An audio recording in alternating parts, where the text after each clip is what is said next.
Hello, ladies, gentlemen, and Muppets. I love Elmo. It's awesome. What do you mean? Is that Muppet? I am Chains. Welcome to the Chains Project. No. Yeah. Today's reading is Genesis chapter 10, verse 1 to 32, the whole long, boring thing. The nations descended from Noah story. And you know what? I'm going to go change my shirt, because that's just how I roll. These are the descendants of Noah's sons, Shem, Ham, and Japheth. Children were born to them after the flood. The descendants of Japheth: Nomer, Magog, Madai, Javan, Tabal, Meshech, and Tiras. The descendants of Nomer: Ashkenaz, Rephath, and Tugram. The descendants of Javan: Elishish, Tarshish, Kittim, and Rodim. From these the coastland peoples spread. These are the descendants of Japheth, in their lands, with their own language, by their families, in their nations. The descendants of Ham: Cush, Egypt, Put, and Canaan. The descendants of Cush: Seb, Havilah, Sabta, Ramah, and Sabtech. The descendants of Ramah: Sheb and Dedan. Cush became the father of Nimrod. He was the first on earth to become a mighty warrior. He was a mighty hunter before the Lord, so it is said, like Nimrod, a mighty hunter before the Lord. The beginning of his kingdom was Babel, Erech, and Akkad, all of them in the land of Shinar. In that land he went into Assyria and built Nineveh, Rehoboth, Calah, and Rezin, between Nineveh and Calah, that is, the great city. Egypt became the father of Ludim, Anamim, Lehabim, Naptuim, Pathrushim, Casluim, and Captorim, from which the Philistines come. Canaan became the father of Sidon, his firstborn, and Heth.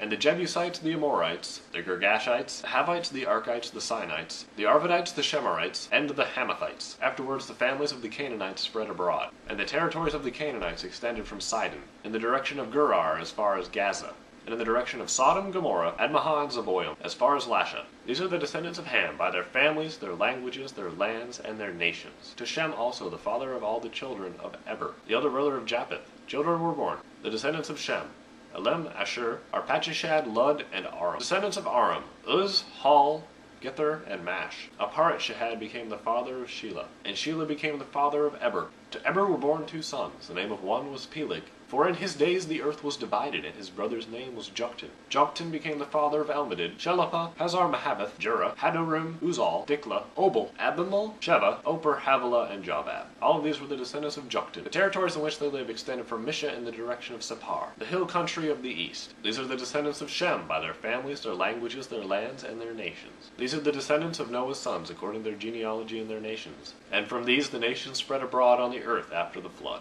Ugh, I can't read in this shirt. I don't know why. It just won't let me. It's very strange. So, I would summarize at this point about exactly what I just said, but basically what I read was a summary. If you didn't notice, it's name of guy, list of his kids.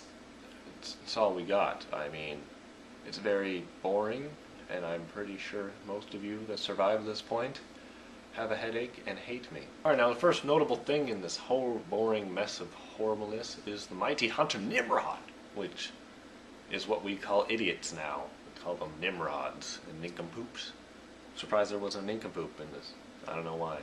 I'm pretty sure we're going to find out about a nincompoop next. But Nimrod, not a name I would give a mighty warrior or a mighty hunter, depending on how you look at it, but he is the very first guy to make a kingdom. He's the first king, I guess you could technically call it that, but they don't really do it. But if you make a kingdom, I think you're a king. That's just in my books.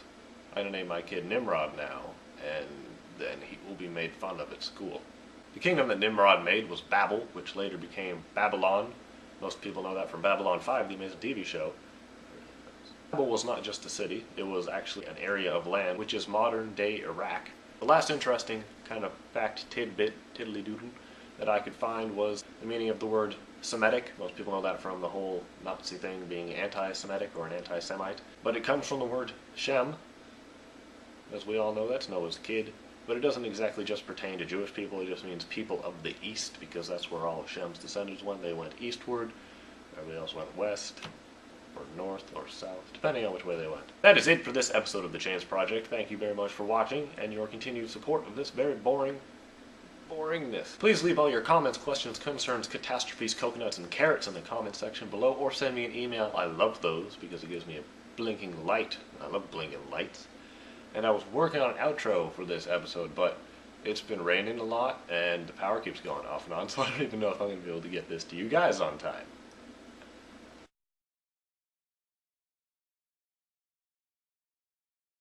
One quick last thing that was left in the comments last week that we should have a comment question of the day kind of thing. Not really sure of a day, maybe of a week, but. And so the comment question of the passage is, should we have a comment question of the.